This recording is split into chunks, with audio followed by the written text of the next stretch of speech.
What is up, everybody? My name is Mitchell Brewer, and today NASCAR released the 2021 NASCAR Cup Series schedule. So, without further ado, let's just get right on into it.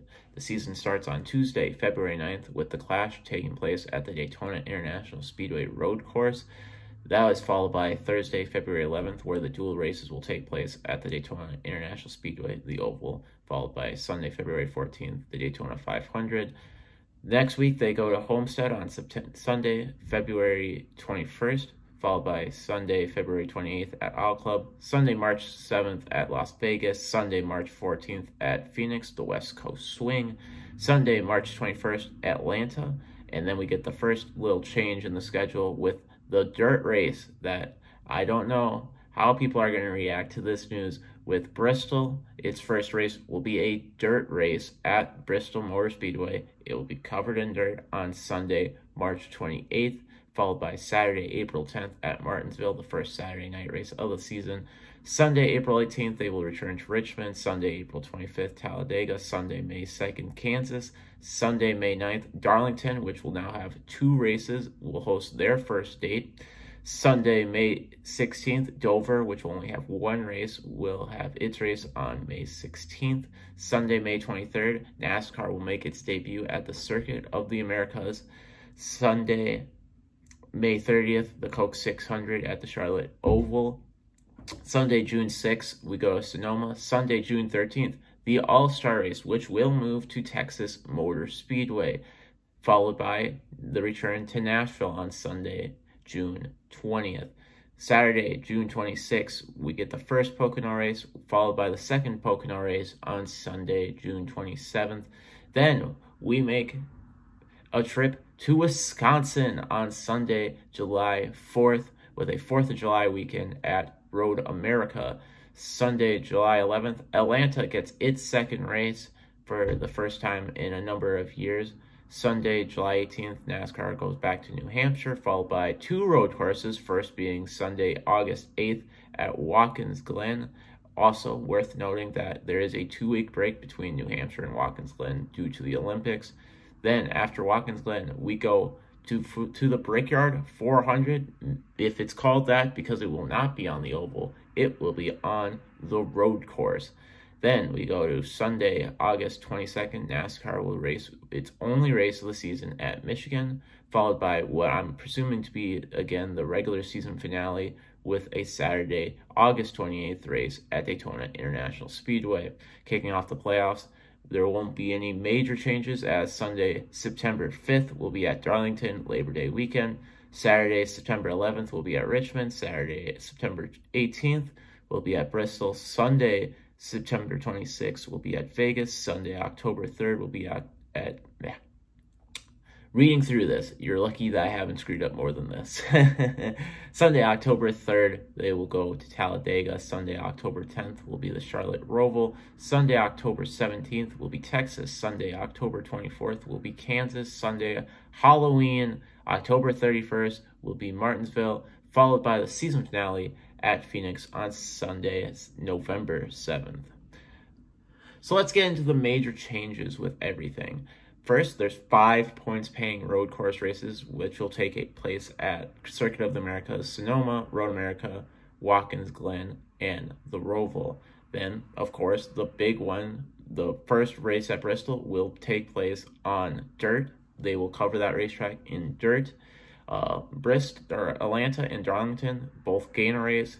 The Texas Motor Speedway will gain the All-Star Race, which will take place on a Sunday.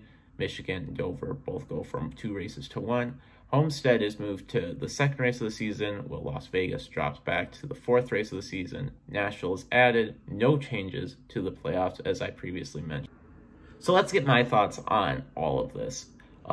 First, I'm going to go with the thumbs up. Schedule is way different, and I think NASCAR has needed this for a long time. They needed different for a schedule. They needed something else, and I'm glad that they're doing this. I'm glad that it's way different than previous years, and it's not just the same podunk schedule that has been out there for many seasons. And I'm glad to see that there's different racetracks. They're trying different things. I applaud NASCAR for trying to make these changes. I think I'm going to also give a thumbs up to more road courses, because that means there's less cookie cutter tracks. And I think that it's better that we see like a Michigan losing a race. And this brings me to my next point. There's no more Kentucky. And there's another track that you probably can already guess by my outfit that is also losing a track that I have not mentioned in this video yet, that we'll get to. But yeah, a lot of people had a negative reaction to that track losing its race. Kentucky, I don't think a lot of people, unless they specifically went to the race, are really that disappointed with it. I think that was probably one of the most boring races of the year on a consistent basis. Although the last couple of years it's had good finishes, I don't think anybody's really that sad to see Kentucky lose a race, especially to what we're gaining. So now, how about nice sideways thumb? What am I in the middle of the road for? I'm gonna go with the races that I have no clue how this is gonna turn out, and that is the Bristol Dirt Race, which a lot of people are not fans of, and Indy moving from the oval to the road course. I'm not going to say that these are bad moves when I haven't seen how it plays out. I think moving a race from Bristol in general is a bold decision on NASCAR's part, and that's probably the one I'm the least confident of the two of these, because I think the Indy road course is probably not going to provide any worse of a race than the Brickyard 400 has provided. So again, I'm on the fence with those two ones. I think it's going to be interesting. I think they could be races that stick around for a long time, and they could both disappear within a year if they both suck. So now, the thumbs down. First off, why is the All-Star race on a Sunday? Why is the All-Star race on a Sunday? No. Bad. Dumb. I hate that.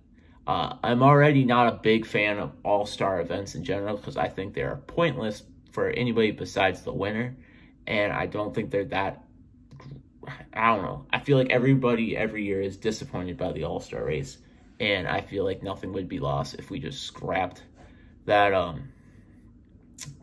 concept for forever. And now it's on a Sunday at Texas, which is not a very entertaining track. We go from Bristol to Texas, which I get why they did it, because Circuit of Americas was going to gain a race and they needed to make good old Eddie happy, but I'm not a fan of that one.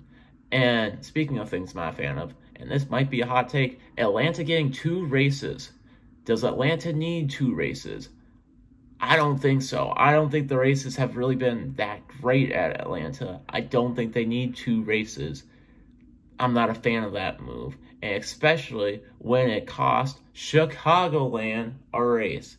And I'm going to be fully transparent. I went to all the Chicagoland races except for one, and that was the opening race in 2001. That race track means a lot to me, and obviously it's hard to remain subjective about it. But taking off my fan hat and putting on my journalist hat, this sucks. Chicagoland was one of, if not the best mile-and-a-half track the last 2 races that it had. You had the slide job, which people forget. Before the slide job, it was a pretty good race. And then you had last year, the epic battle between Kyle Larson and Alex Bowman that people forget. And it was a good finish. But that race was pretty solid too. It got interrupted by rain, which happens, but it was still a very solid race. And I think that this is probably one of the biggest mistakes. And maybe that's me talking from a person that has went to the races. Maybe that's me being a fan of Chicagoland Speedway, but I hate this move. I think it is ridiculous. I don't think they deserve to lose a race. They weren't tearing down the track despite popular beliefs. They were selling off part of the parking lots for warehouses, so that's not the reason that this track's losing a race.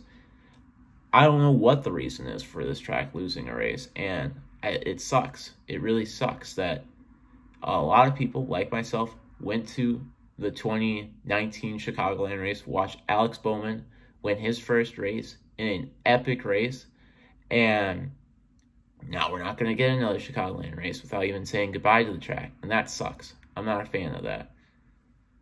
But yeah, that's my thoughts on it. I hate to end it on a negative note, but I wanted to save that for the end because I'm passionate about that particular subject. But enough about my opinion. What is your opinion on the 2021 schedule? You like it? You hate it? You love it?